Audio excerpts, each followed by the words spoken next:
How's it going, ladies and gentlemen?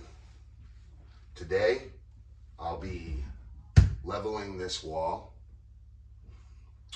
I will be building a base for the shower, and I will build a wall from floor to ceiling that's attached to the base. And hopefully, I'll install my lower base and get that glued in there good, screwed down, and if all goes well, even better, then I'll put my other three pieces on. But for right now, I'll be happy with just building the base, leveling this wall out, and building this wall from floor to ceiling. So, a good place to start is right on this wall, leveling it off. As you can see, there's sheetrock here, but I'm pretty sure that is actually going to end up being,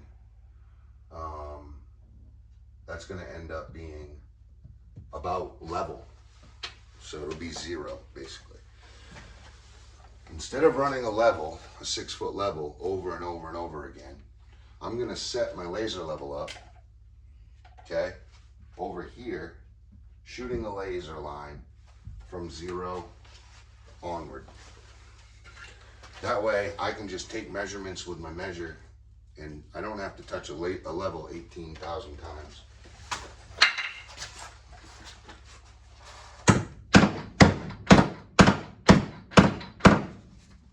There's a nail rock, forgot. Just kidding, he's right behind you. Oh shoot.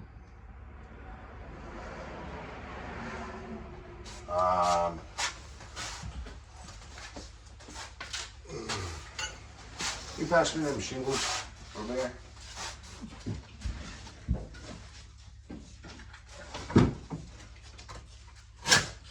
You gonna need more than this? Or? That's good. Just pull out well. They need to see this. All right, here we are. So,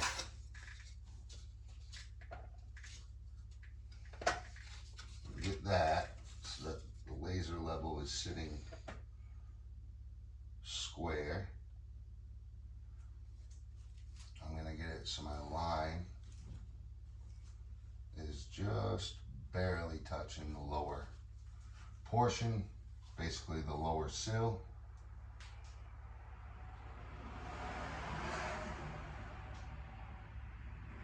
And that's going to shoot a direct line straight up to the ceiling that I will be able to pull off of with my measuring tape and get a clear, this precise measurement.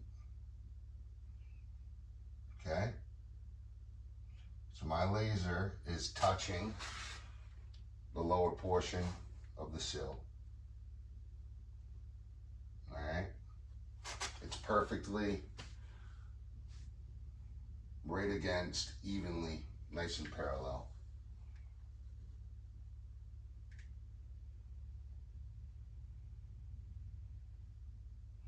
Love it. So everything on the left side of this line needs to be bumped up. As you can see, even my sheetrock, my 1/2-inch sheetrock isn't bumped out enough. The good thing about all this is I'm going to sheetrock this wall once the shower is in. So I'm not going to demo that sheetrock. I will take the trim out. I will take that trim off because we have to drywall, and you don't want trim there while you drywall. So. But isn't that neat that I can literally just put that laser level there and leave it just like that all day long, and I won't have to touch a single 6-foot level. Pretty neat. that's why laser levels are so popular and so handy.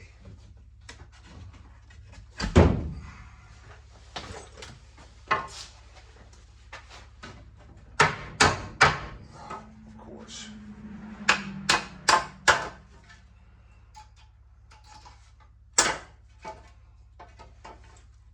Always pull your nails. You always want to pull your nails. You don't want trim boards, or any boards for that matter, laying on the ground that have nails in them. So step on the nail and it will be a bad day for you. It's worth it to just pull the nail. Now, if you're just going to the dump and you've got all kinds of demo boards that are just gonna go straight to the dump, okay, then don't pull the nails. If they're gonna be hanging out around the site even one day, you're gonna wanna bend them over if they're gonna go to trash, or if you're gonna reuse them, just pull the nail now. You're gonna have to pull the nail anyway to reuse it, so it's best to just do it now. That way you don't get, you know, get any cuts or punctures through your feet, or scratch up any of your flooring or cabinetry, walls, other trim. And it allows it to stack nice and evenly. So I could go on, but I was taught at a very young age by a very good carpenter, God rest his soul, Paul Street from Rockland: pull every nail off the board. Okay, so my main focus right now is to get from the floor to here shimmed in. That's the main focus. And then once that's done, I'll do that top portion. So we'll get a height. Nail right there. All right.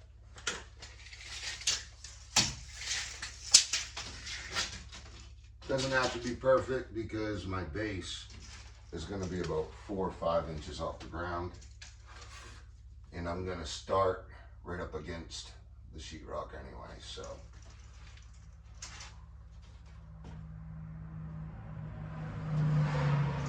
83.5 is good enough for me.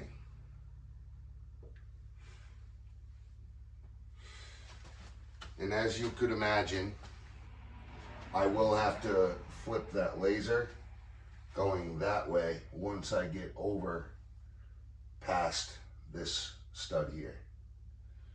But again, I'm saving hours of time fetching my laser and finding level. And not only that, as soon as you put the laser down, the level down, you might lose level. Therefore, you usually need a second guy to hold the laser, to hold the level while you're attaching that board. So it's very, very nice. What I'll do, again, when you're doing a project like this, I'll show you, this is what I drew up for the toilet platform base.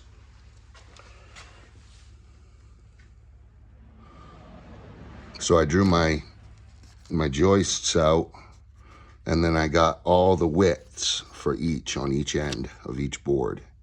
And I already knew they were 40 inches long and 27 inches wide for the rim joists. I deducted my 3 when I cut my 40s, and that brought them to, it was actually 3 1/8, because the pressure treated was 1 9/16 inches thick.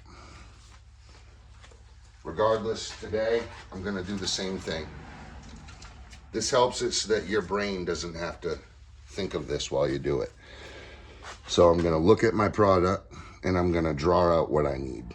I'm gonna draw that line for sheetrock, okay? And how many studs do I have? I'll need one in the corner for a nailer. So I'll start there, and then I've got like 5 or 6 studs. So I'll just draw a thick block there. And then I have 1, 2, 3, 4. It's perfect because that stud ended up being a nailer in the corner. You always need a nailer in the corner. So 1, 2, 3, 4. This will be my floor, right? And this is my sheetrock up here. So right now, I'm going to start getting my width or my depth that I have to rip from the stud out to the laser. Obviously, these are all 0. So I'm going to mark all these 0. Okay? I just need to get my thickness of each cut on each of these, and then I'll rip them out. And we already know these are 83.5. We already know that. 83.5. 83.5. All of these are. Up to our big block. So I'm going to leave these two because, as you can see, there's a foundation behind that bucket. And I don't know how I'm going to treat that. I'll know more when the laser level is over there, shooting that way, showing me what's going on. It looks to me like that wall right there is hinging. So, like, the foundation is here. Once it gets to them thick blocks, the wall comes out a little bit. So we'll work on that later on. And the laser level will take that hinge out of the wall. So we'll just get these first 4 or 5 studs going. Matter of fact, I will start at them double studs because they go to the floor. So we'll call that a double stud, and they're 83.5. And then from here on, I won't really need much paperwork going on because I'll just be doing 2 boards. I can remember those. Although we will write them in. So right here, I'll draw my foundation so I know where I'm going. And these boards are the extra ones, and then that's our corner. So here we go. I'll get my depth on each one of these. Gonna stand out of the way of the laser and go straight into the board. We're measuring 13/16. That one is 15/16. So 13, 16, 15, 16.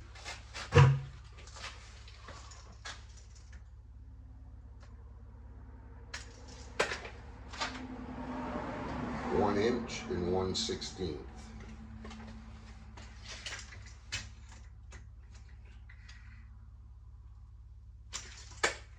That one is 1 inch.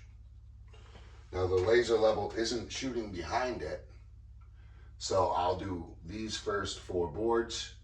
I'll rip them and then tack them in with a trim gun, maybe even glue, because I won't get much of a hit on the bottom, but don't really need one. It just needs the mass there. Then I'll get each one of these. Matter of fact, we can just do that now. We already know, well, we don't know that because it's different. So that is exactly a 1/2 inch. So it wants another 1/2 inch.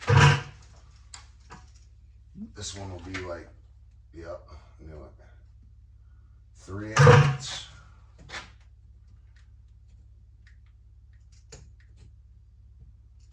Inch.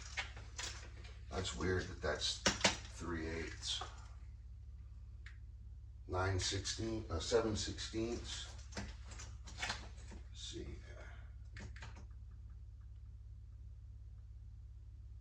That's 3/8.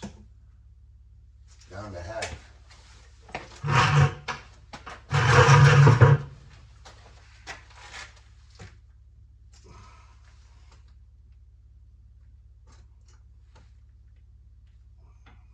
5/16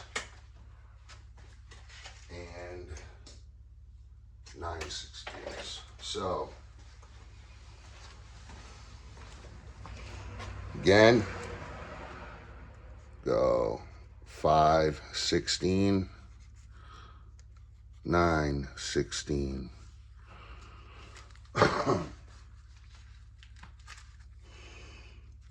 Half, half. 3/8, half, half, half. I did that by memory. I'm gonna go recheck them because we need to always double check our measurements before we make our cuts. If we don't write them down immediately. But even then, I still reposition my tape and remeasure before I commit to writing it down. Yep, that one's the one that drops to 3/8. That stays at 1/2 inch. That one goes to 9/16 down there. So I'll make this one 9/16. It's really a half shy, so I'll do a capital S. It's really not completely 9/16. It's more like 15, 30 seconds, right? But I just don't do all that math in my head, and I just do 1/2 inch shy or 9/16 fat. You can call it either one. And you would put your mark in between 9/16 and 1/2. My measuring tape doesn't have this 30 seconds or 64ths on it.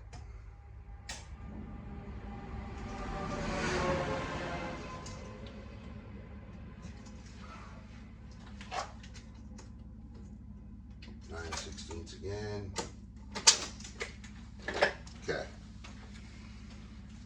So beautiful. Now with these, this is so specific that you do not want to go heavy. If anything, go a little bit shy. But if you can, be exactly specifically perfect. Therefore, on this type of thing, you need to know what side of the line you're going to put your blade on, and you got to make sure that your line, you know exactly where you put your line in comparison to what the tape said. So if the tape measure,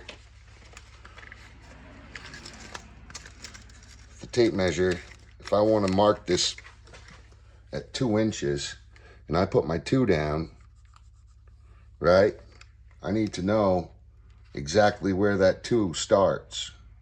It starts on your right side of the line, so I will just barely take that line off.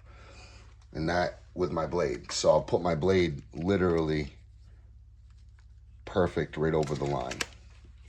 The blade is an 1/8 inch thick. So you got to think of all this stuff. This stuff is very important, you know. So, yet again, just like my bathroom map, this is for the shower. Got a lot of lines and a lot of numbers, but once you do this for years on end, you get pretty good at it.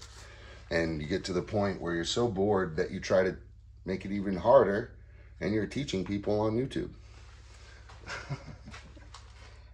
Okay. You want to hold this so I can show them what they're doing? All right.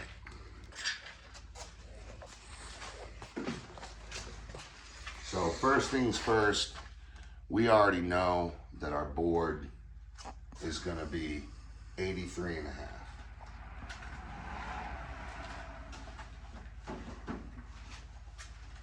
And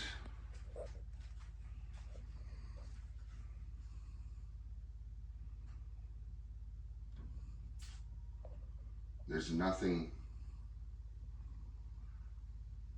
All right, so we can use 2x4s. That's where I was getting anyway. So we'll take this, Also, another good thing, if you're gonna do this, try to use seasoned wood, like dried wood. This is particularly really dry.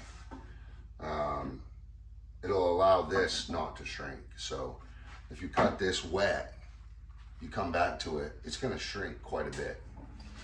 It won't, and that's where houses get, that's why houses settle. That's why houses' walls warp and all that. It's because boards aren't completely done drying and bending and twisting and shrinking before they're used to build houses. Sometimes.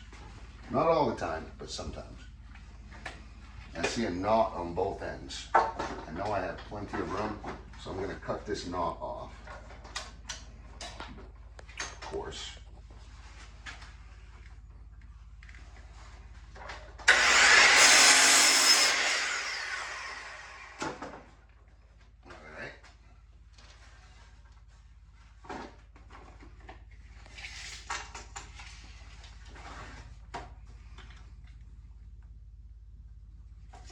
Mark it at 83.5.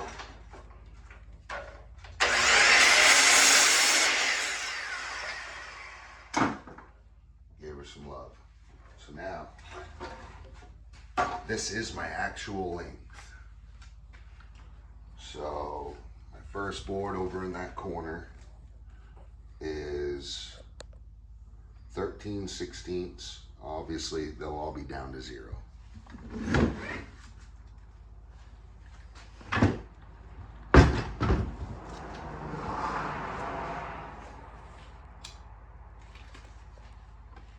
Pardon me, I just gotta grab a drink.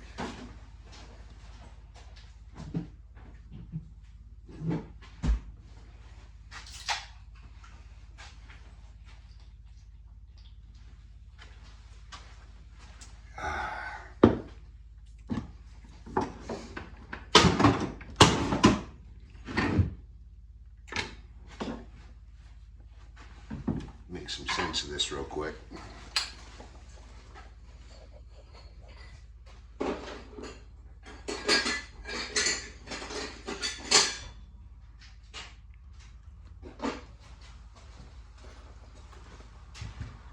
So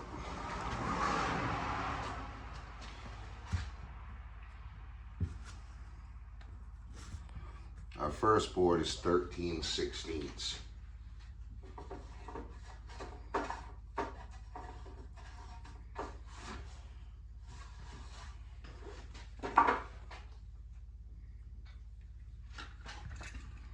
I need it to be precise, so I'm going to make sure my pencil has a sharp edge. 13/16.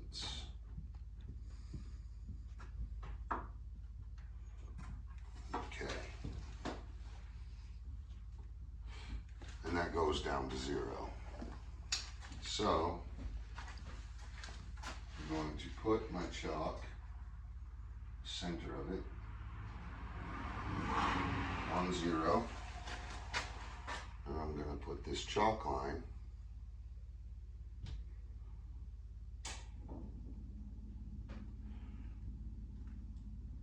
on the inside edge. And because I put my chalk on the stock that I'm keeping's edge of my line, I will leave the line and bring my saw blade right up against it on this side of it. And that will give, that will give me my 13/16 top down to 0 on the bottom.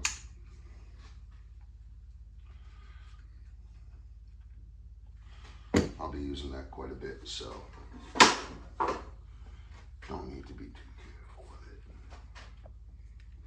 Now,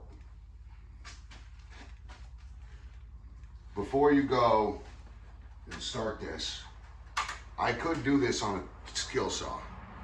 I'm going to be doing quite a bit of them, so I don't want to overwork my engine in there. I don't want to overheat it, and I don't really want to chew up that blade.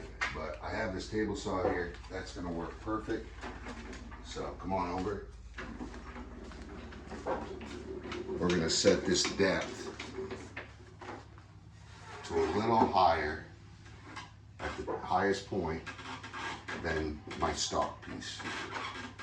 I want just the teeth of this higher than the highest point of my stock. And I do that because I want these teeth to rake and throw all of the wood that it rips. Another one, I'll be doing this freehand. I can't use a fence like this because I don't want to, you know, if you put your fence in crooked, anyway, can't do it. You got to do it freehand and or use a skill saw. I mean, you could probably do it with all kinds of saws, but most preferred would be a skill saw or a table saw here. So, trying to get my height for my roller, because when I run this board, I want this roller to catch my board, both of these.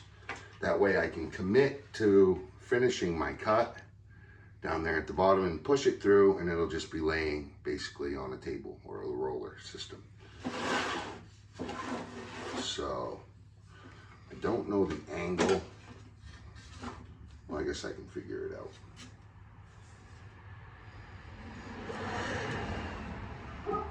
It'll be something like that. Now that's a little too high. If it hits the roller, it's going to end up knocking the roller over. So you want your roller just a little lower.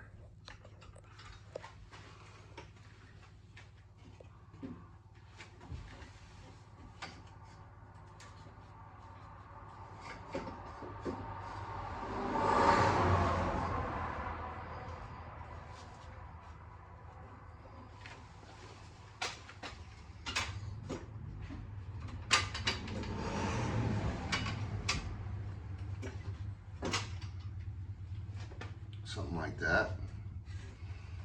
Now the only thing we can do now is just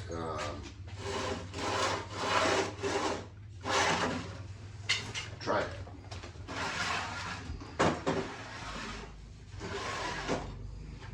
Okay, I'm gonna go a little lower.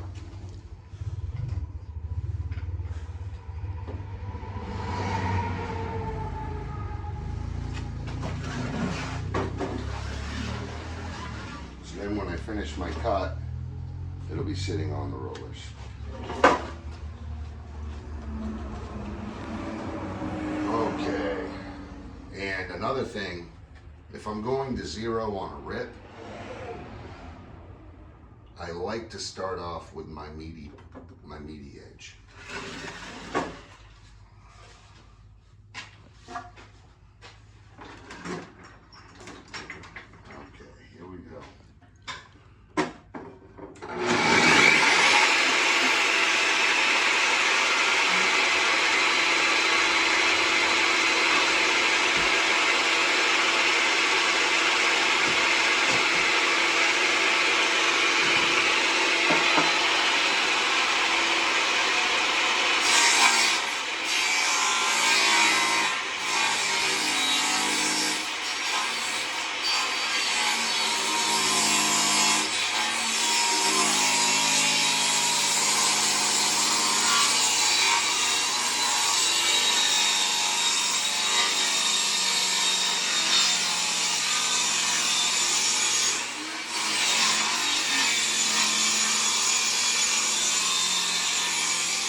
So you saw just before the end, I pulled away. Now if I were to leave even a little bit of wood at the end, it wouldn't have been 0, right? So you gotta make sure that you're pulling away and you're not allowing your board to stretch the whole way if it is going to 0, because it will throw that off a little bit. Now, when you're getting to this point, you know, when you're getting to be as specific as I'm doing, these little tiny nuances won't matter to the final product, right? The sheetrock isn't gonna care if that little tiny part is there, right?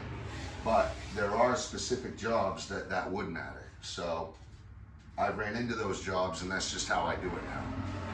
Because I've had problems with it in the past, I know the right way to do it, and now I just do it that way specifically. So I'm always trying to learn and grow, right? Obviously I should be wearing safety goggles. Don't know where the heck I put them, and I'm not really worried about it at the moment. So let's go set this on there and see how level this makes it.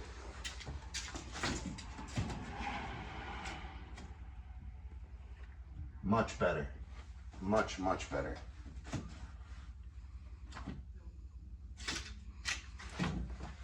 Much, much better.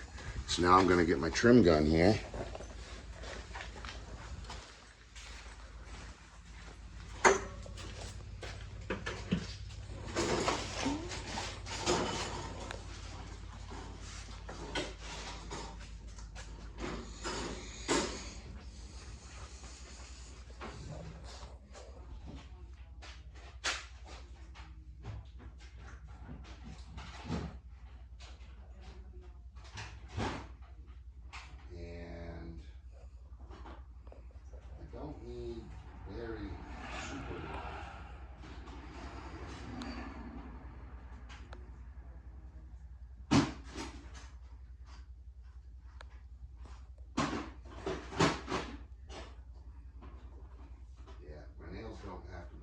Super long, but they can't be extremely short either, so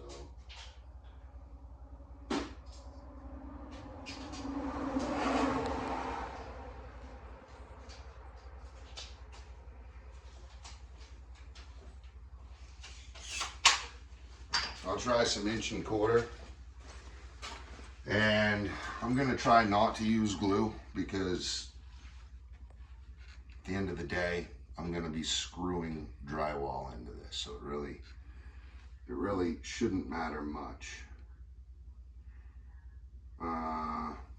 Well, actually,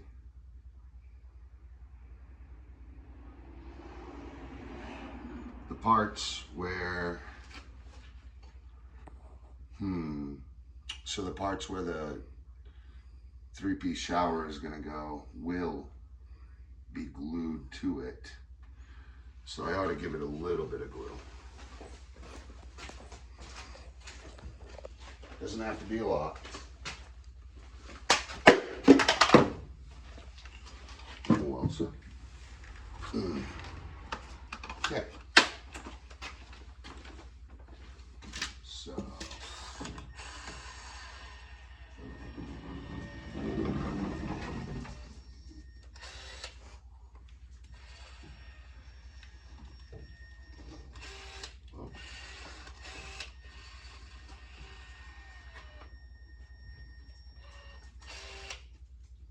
Okay.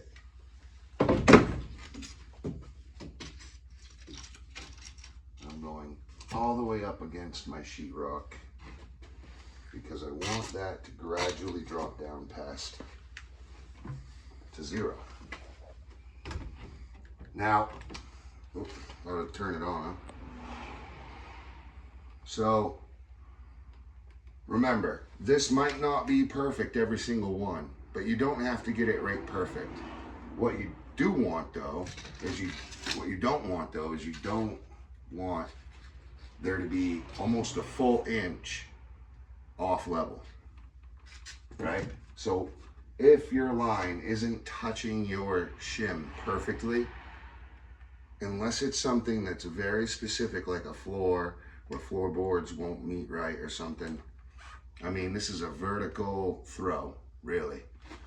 Don't even worry about it. You've got it 97% better, run that thing. The key here is speed, because this is an inconvenience to have to do. Shims, you don't want to have to do shims. So if you are going to take the time to do them, it's best to just get it and get it done. Do it the right way the first time, move on. Don't overthink it.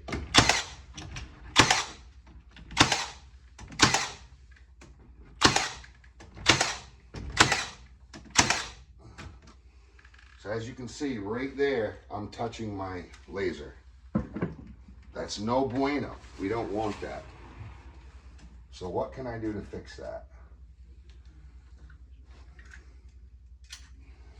I would say best thing to do is to cut it.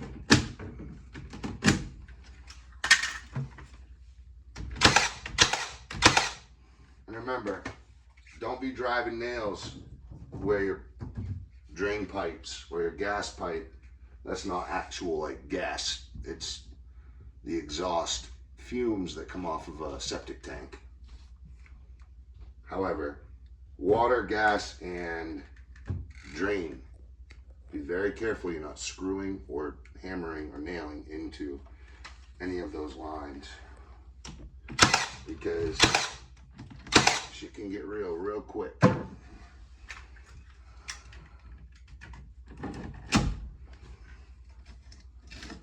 So where that's dropped to 0, that's absolutely fine the way that is. And you may find, because I have had to do this before, you may find that that little bit of room, that sheetrock isn't going to bend in that much anyway. So the sheetrock does want to be at 0. 0 means against that board. It means there is nothing between the sheetrock and my original stud. So you do want your sheetrock right against that board. Therefore, that little extra bit, you can just cut it right out. And I may even end up doing that later on to each one of them, but only if it needs it. So, but I'm predicting right now that we'll probably have to do it. We'll probably have to cut about a foot off each one of these, if history repeats itself, I guess. All right, so our shim's in there. What do you suppose I do?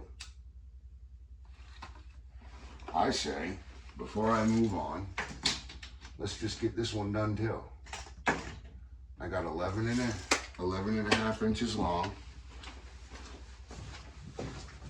I can go 11 and a quarter, just that I don't have to recut because it's too tight, but it is 11 and a half. And it says here, I need a 1/2 inch. Just a 1/2 inch, the whole thing. So 11 and a half inches. Oh, look at that. 11 and a half inches long, just shy of it. That's kind of weird, right? So I'm going to set that aside.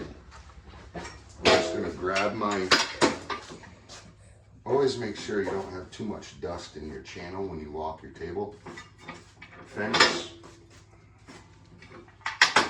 I'm going to set my fence at a 1/2 inch and chase my board through it.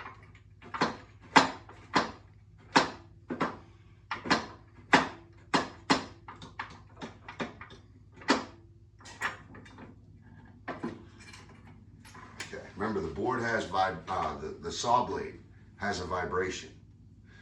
Some blades might not have any vibration at all, like a Rockwell table saw, like a really nice finished one. You know, they weigh like 1,000, 1,500 pounds.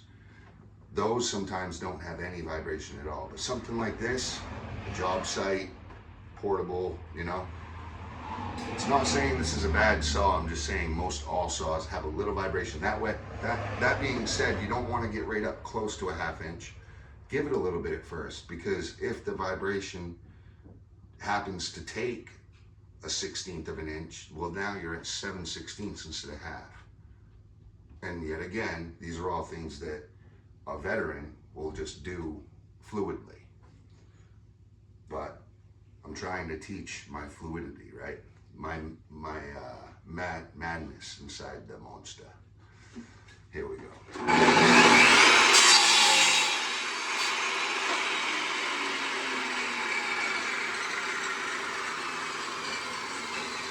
So, as you can see, I didn't count all my chickens. I checked. And that's showing a perfect 1/2 inch.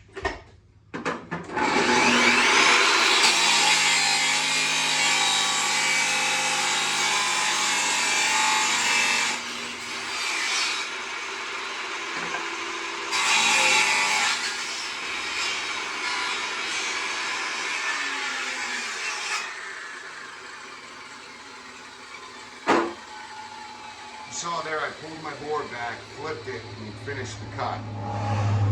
Now, I could have used any board to just feed that through all the way, and I probably should have. They give you one here on your table saw, the red pushing stick. I don't know exactly the name of it, but I usually just use any old beat up board that I'm not going to be using for finish.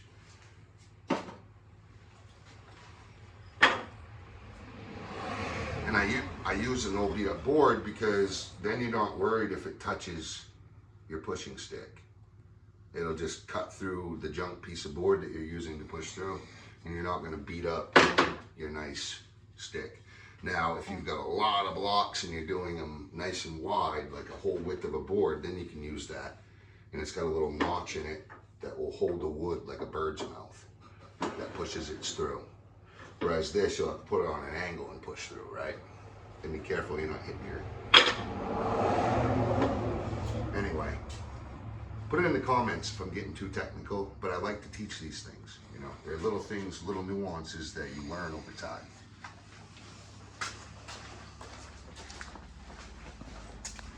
So up here, we're not gonna be, we'll be able to screw our sheetrock right into this.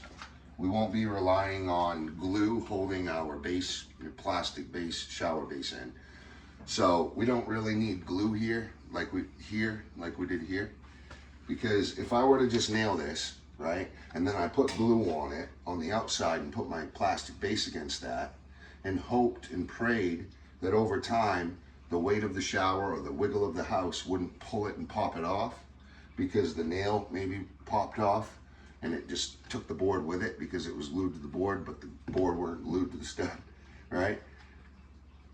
Then I'd be assuming. So I just made sure I had glue behind that, because I will be gluing this, and what glue does is holds to it, and that PVC will, as you walk around and push up against it, it's gonna be, you know, wiggling around, so it may wiggle that nail free.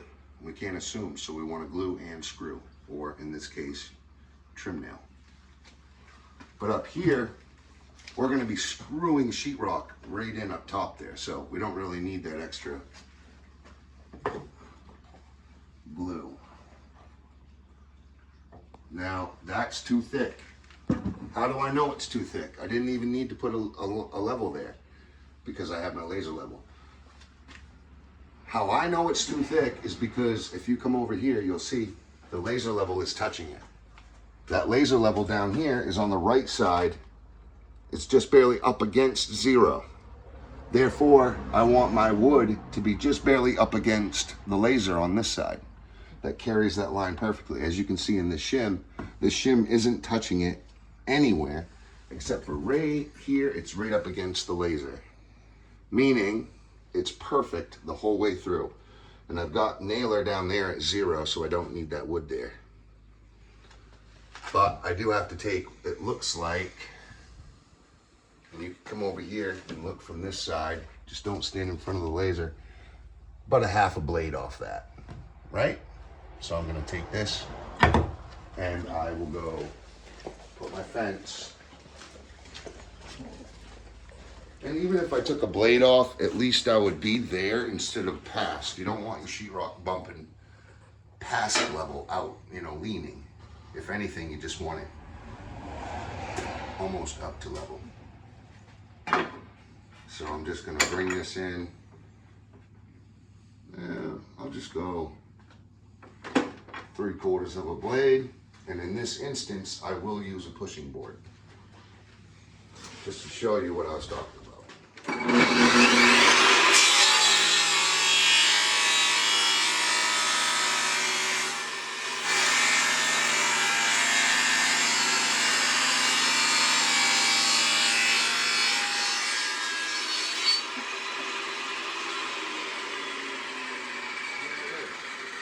you want to make sure when you're using a pushing stick that the board doesn't kick up when it hits the blade. So you got to hold that down as you push, and up against the fence too. You don't want it. You don't want your board to roll, because that'll cut your board at an angle or rip it at an angle. Remember, chop saw, cross cut. Okay, that's a cross cut. A table saw rips, and they say that because it's ripping the fibers, tears the because. You're going across the grain here, and you're going with the grain of the wood on a rip, on a table saw cut.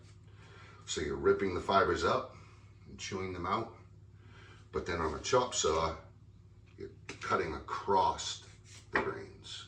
Whereas a table saw, you're ripping through the grains. So, back to my point, you gotta make sure you're holding this down so that when it hits the blade, it doesn't throw back up at you. Then once you get it about 3/4 in, it's probably not gonna go anywhere. But I still wait for it to get past that blade, and I hold it as I push it through all the way. Or you can drop your table saw blade, instead of going up above, you can go about half, push it all the way through, and then flip the board and do the other half. But you'd wanna make sure you're just a hair above half, or else you'll have a little bit that you didn't cut once you're done. Anyway, let's go see if this cut better done.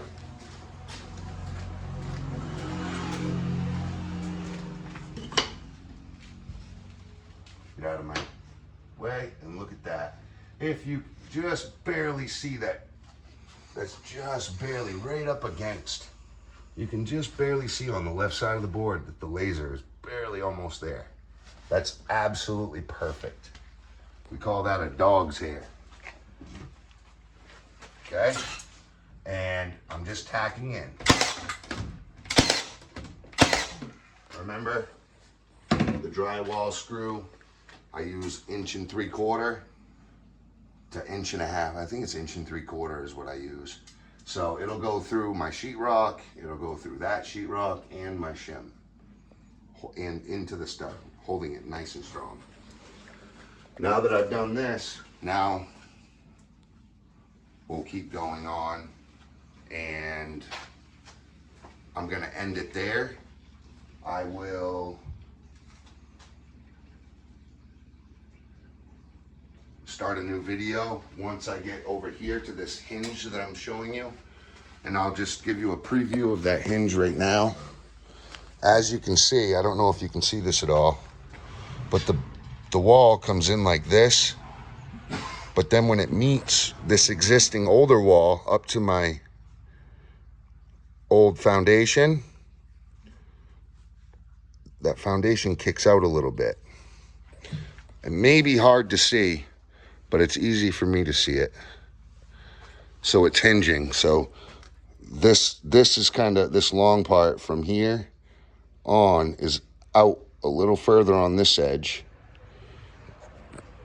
and this here is going out a little further on this edge. So it's just like that is, where it's 0, that would be the hinge, and then that would be how far that wall is bumping out that way.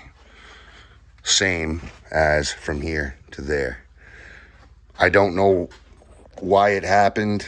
I don't know why, you know, maybe the house, because it was a balloon built house, when they cut this rough opening out, you know, maybe, or whatever they were doing, maybe the house fell a little bit or something. I don't know, but we will work that right out with shims. And I'll show you how in a second. I'm gonna get through all these cuts. I'll get all that done. I'll get up to this hinge point and we'll start a new video. Thanks for watching. Catch you at the next step. Stay tuned. Like and subscribe. Support the channel. Appreciate your time. Main Man Squanto out.